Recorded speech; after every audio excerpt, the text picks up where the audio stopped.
Système Deal. Le concours Miss Shoah divise.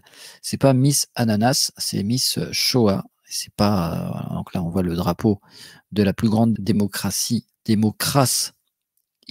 du monde, Israël. Voilà. Les robes de soirée brillent sous les projecteurs. Alors, vous avez vu que c'est pas, je vous ai pas pris un article n'importe où. Je vous ai pris geo.fr. On pourra pas dire que geo.fr il est antisémite ou alors il est pro-arabo-musulman. Voilà, geo.fr, ça parle de géographie, de géopolitique, de paysage, de nature, etc. Les robes de soirée brillent sous les projecteurs, les brushings sont compacts, les talons hauts, les diadèmes étincelants. Mais sur le podium, ce soir-là, à Jérusalem, les Miss qui défilent ne sont pas comme les autres, elles ont toutes survécu à la Shoah. À la Shoah. C'est leur Shoah. Merci beaucoup, je suis ému, je n'ai pas de mots. Souffle dans le micro, tendu par un mannequin, longiligne, c'est Lina Steinfeld. Chevelure rouge, robe dorée et lourd collier de perles.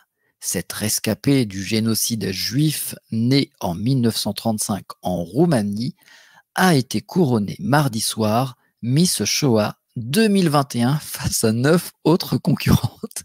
Je l'ai vu avant, donc ça me fait moins rire, mais je vous jure, ils sont fous. Israël, donc, elle s'appelle Salina Steinfeld, 86 ans, élue Miss survivante de la Shoah. C'est un truc de ouf.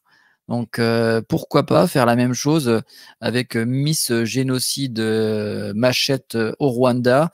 Enfin, je sais pas, Miss, Miss Rescapée. Non, là, ça va être plus long, mais Miss Rescapée de l'esclavage moderne. Enfin, ça n'a aucun sens. Et c'est organisé depuis.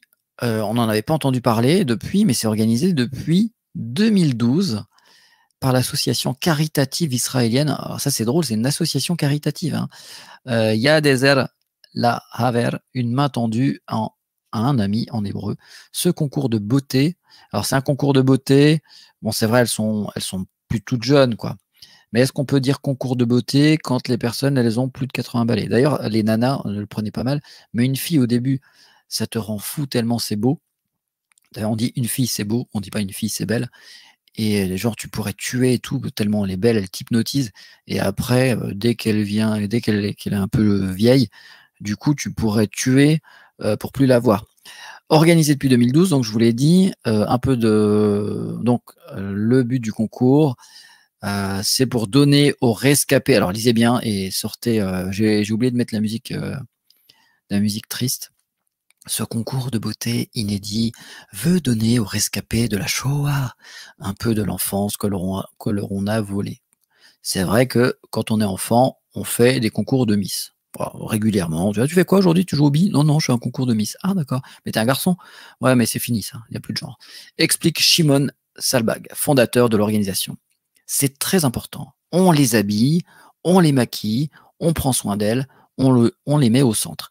Alors, ce qui aurait été encore plus dingue, ils n'ont pas osé de le faire, mais s'ils avaient fait Miss Shoah et Miss Costume de la Shoah, avec les pyjamas et tout ça, s'ils avaient fait ça, oh là là, là, ça aurait été encore un degré de conneries supplémentaires. Mais là, on est vraiment dans l'indécence. Enveloppé dans un châle gris irisé, Kuka Palmon se sent comme une adolescente. À 87 ans, elle vient de passer l'après-midi à se faire pomponner par des professionnels et trouve que c'est divin. Née en Roumanie, elle s'est cachée dans une cave pendant la Seconde Guerre mondiale, tandis que son père était jeté dans un train en direction des camps nazis. Quand il est revenu du convoi de la mort, c'était un squelette, se rappelle Kuka, aux cheveux lourdement laqués et au teint tout aussi poudré. Quand il est arrivé à la maison, je me suis enfui. J'ai dit, ce n'est pas mon père. Il sautait sur la nourriture, j'avais peur. Bah oui, normal, là, tu vas pas avoir peur de lui. S'il n'a pas mangé, il a faim, laisse-le manger. Je ne vais pas tout vous lire, mais il y avait 10 concurrentes qui étaient sélectionnées par Yad Ezer, qui est donc l'association caritative. Donc je ne sais pas ce qu'ils font de l'argent. Donc Géo trouve ça, est-ce que c'est grotesque ou est-ce que c'est divertissant ou les deux? Moi je dirais les deux, mais tant que c'est eux qui font ça, imaginez que pour rigoler, j'ai fait cette blague avant que ça existe. Genre, je dis Miss Shoah et je fais un sketch avec ça. Oh punaise, t'aurais ramassé une une mine, des torpilles de la lycra, du CRIF, etc. Système Deal. Humour, réflexion, musique. Zéro censure.